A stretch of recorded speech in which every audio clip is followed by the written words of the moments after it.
Hello friends, मैं doctor Kajal Mangokiya, gynaecologist, obstetrician and IVF specialist from Orchid hospital and IVF centre Surat. नमस्कार, आपका स्वागत है ऑर्किड पेशेंट्स अवेयरनेस सीरीज़ में।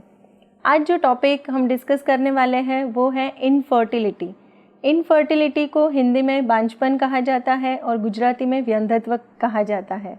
इनफर्टिलिटी क्या होता है, इनफर्टिलिटी के रीज़न्स, आजकल आप देख रहे हो कि इनफर्टिलिटी के हम देख रहे हैं कि केसेस बहुत बढ़ रहे हैं, उसके पीछे क्या रीज़न है, इनफर्टिलिटी के कॉजेज़ क्या है, उसका इंसिडेंस क्या है और कैसे उसका ट्रीटमेंट किया जाता है। तो आज हम डिस्कस करते हैं पहले कि इनफर्टिलिटी का मतलब क्या होता है, कौन से कपल को इनफर्टाइल है ऐसा कहा जाता है।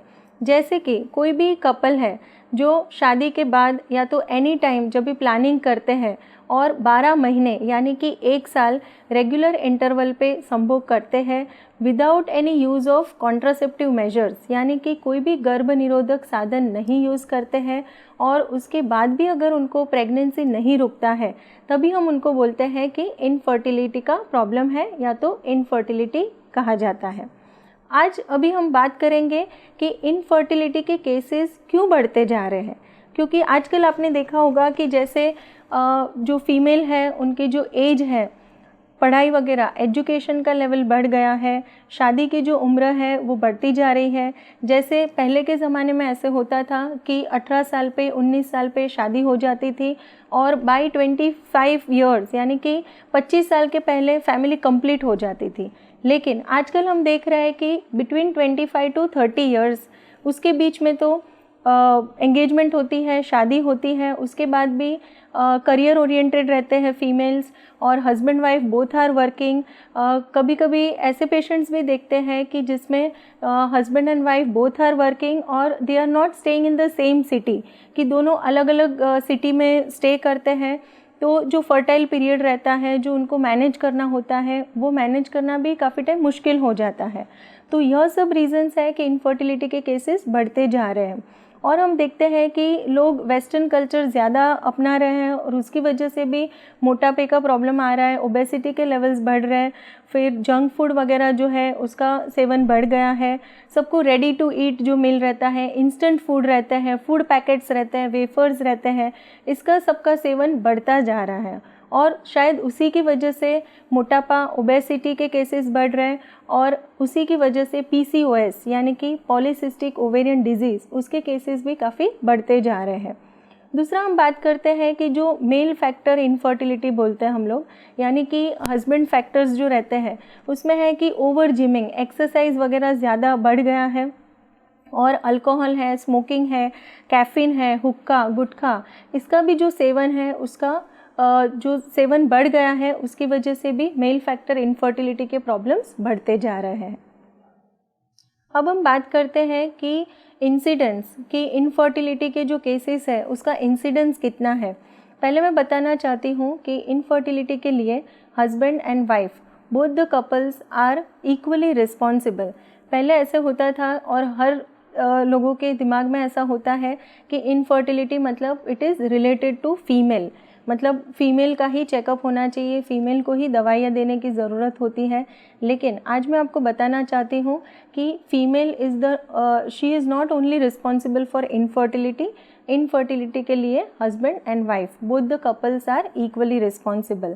फीमेल फैक्टर्स जो है वो 30% इंसिडेंस है कि it is because of female related problems, 30% male related problems रहते हैं, 20% both the couples are equally responsible and 10 to 15% of the patients में अनएक्सप्लेन्ड इनफर्टिलिटी कहा जाता है।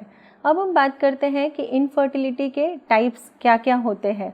उसके 2 टाइप रहते हैं, एक है प्राइमरी इनफर्टिलिटी और एक है सेकेंडरी इनफर्टिलिटी।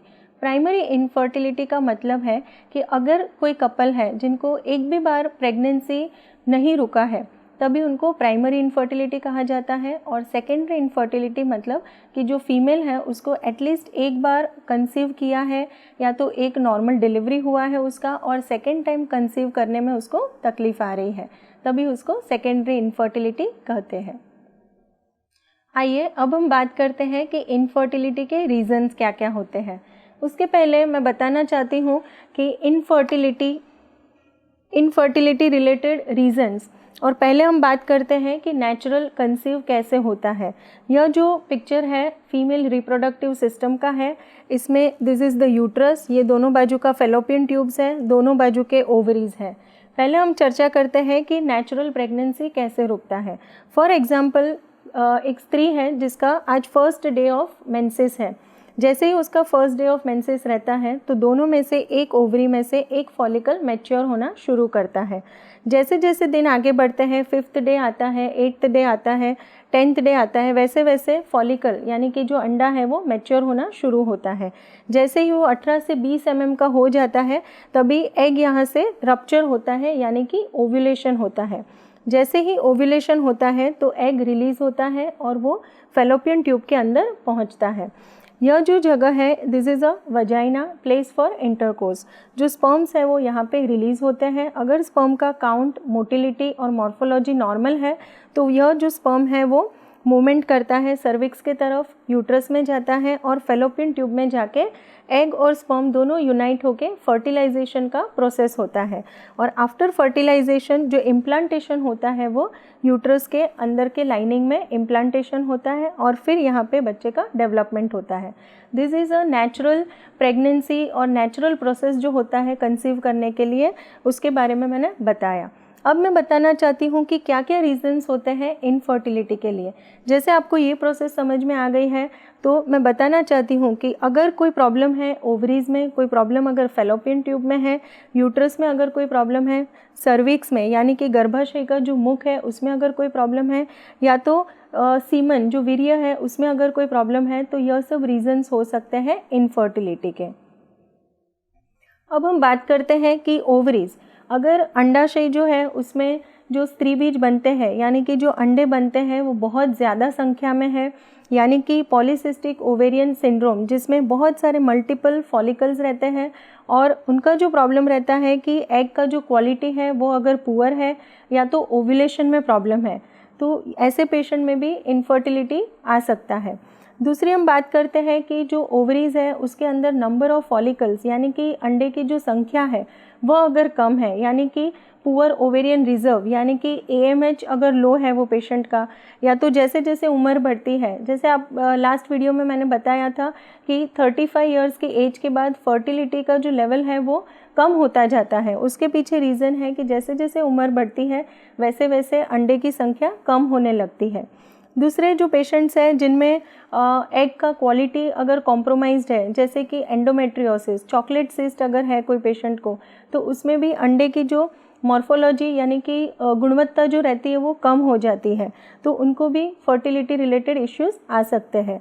अब हम बात करते हैं कि फेलोपियन ट्यूब, अगर फेलोपियन ट्यूब में ब्लॉकेज है या तो फेलोपियन ट्यूब में सूजन है या तो उसमें पानी भरा है जिसे हम हाइड्रोसैल्पिंग्स कहते हैं, तभी भी फर्टिलिटी में प्रॉब्लम आ सकती है। अब हम बात करते हैं कि यूट्रस का जो लाइनिंग है, लाइनिंग अगर पतला है, वीक है, या तो उसके अंदर पॉलिप है, फाइब्रॉइड्स है, या तो कोई सेप्टम है यानी कि पर्दा है, तभी भी फर्टिलिटी के रिलेटेड इश्यूज आ सकते हैं या तो इनफर्टिलिटी के प्रॉब्लम्स आ सकते हैं। अब हम बात करते हैं कि सर्विक्स यानी कि गर्भाशय का जो मुख है वहाँ पे अगर सूजन है, इन्फेक्शंस है, तभी भी वह पेशेंट्स को फर्टिलिटी रिलेटेड प्रॉब्लम्स आ सकते हैं। और लास्ट में हम बात करते हैं कि इन केस हस्बैंड सीमन जो है, सीमन का जो मॉर्फोलॉजी है, सीमन में जो स्पर्म्स है वो काउंट उनका कम है या तो मोटिलिटी कम है, तभी भी इनफर्टिलिटी के प्रॉब्लम्स आ सकते हैं। अगर किसी को इनफर्टिलिटी रिलेटेड प्रॉब्लम्स हैं तो उनको घबराने की ज़रूरत नहीं है। जो इनफर्टिलिटी के प्रॉब्लम्स के साथ आते हैं वो कपल में क्या क्या टेस्ट किए जाते हैं उसके बारे में बात करते हैं। जैसे कि जो फीमेल पार्टनर है उनका सेकेंड डे ऑफ मेंसेस यानी कि पीरियड के सेकेंड डे पे एक सोनोग्राफी किया जाता है और हॉर्मोन्स के टेस्ट किए जाते हैं। फिर उनके पीरियड के 8वें या तो 9वें दिन फेलोपियन ट्यूब का टेस्ट किया जाता है और हस्बैंड का सीमन एनालिसिस एडवाइस किया जाता है।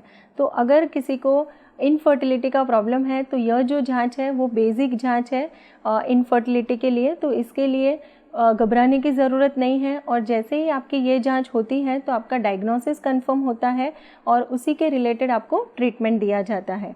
और जो ब्लड टेस्ट रहते हैं जैसे कि मेटाबॉलिक सिंड्रोम है, अगर थायराइड रिलेटेड प्रॉब्लम्स है या तो प्रोलैक्टिन लेवल एडवाइस किया जाता है। तो अगर किसी को इरेगुलर पीरियड्स हैं तो उसी के हिसाब से ब्लड इन्वेस्टिगेशन एडवाइस किए जाते हैं। काफ़ी सारे पेशेंट्स रहते हैं जिसमें न्यूट्रिशनल डेफिशिएंसी रहती है, तो उनको विटामिन B12 है, विटामिन D3 है, सीरम फेरेटिन है, आयरन के भी रिपोर्ट्स एडवाइस किए जाते हैं। और मैं बताना चाहती हूँ कि एक बार आपका डायग्नोसिस कंफर्म होता है उसके बाद आपको गाइड किया जाता है कि जो प्रॉब्लम है उसको ट्रीट किया जाता है। और इन केस आपका एज अगर लेस देन 30 है तो और कोई भी फैक्टर अगर पॉजिटिव नहीं आता है इनफर्टिलिटी के रिलेटेड तो आपको थोड़ा वक्त दिया जाता है, फॉलिकुलर मॉनिटरिंग किया जाता है, जिसके लिए हम जनरली पीरियड के 8वें दिन, 10वें दिन, 12वें दिन, 14वें दिन वैसे फॉलिकुलर स्टडी के लिए बुलाते हैं। और जो ट्रीटमेंट एडवाइस किया जाता है आइदर नेचुरल कंसीव करने के लिए टाइम देते हैं या तो फिर इफ़ इंडिकेटेड तो IUI यानी कि इंट्रा यूट्राइन इंसेमिनेशन की एडवाइस दी जाती है। और तीसरा ऑप्शन रहता है IVF यानी कि इन विट्रो फर्टिलाइजेशन और आर्टिफिशियल इंसेमिनेशन ART एडवाइस किया जाता है। मेरा जो नेक्स्ट वीडियो आएगा उसमें IUI रिलेटेड पूरी ही जानकारी आपको दी जाएगी। IUI के इंडिकेशंस क्या है, उसकी प्रोसीजर क्या है, उसके बारे में विस्तारित रूप से बात करेंगे। Thank you friends for watching this video. अगर आपकी इस टॉपिक के रिलेटेड कोई भी क्वेरीज़ है तो आप कमेंट बॉक्स में ज़रूर से लिखें। आपकी इच्छा है कि और कोई female related health related topic के बारे में चर्चा करनी है तो वो टॉपिक भी आप लिख सकते हैं। Thank you friends once again for watching this video.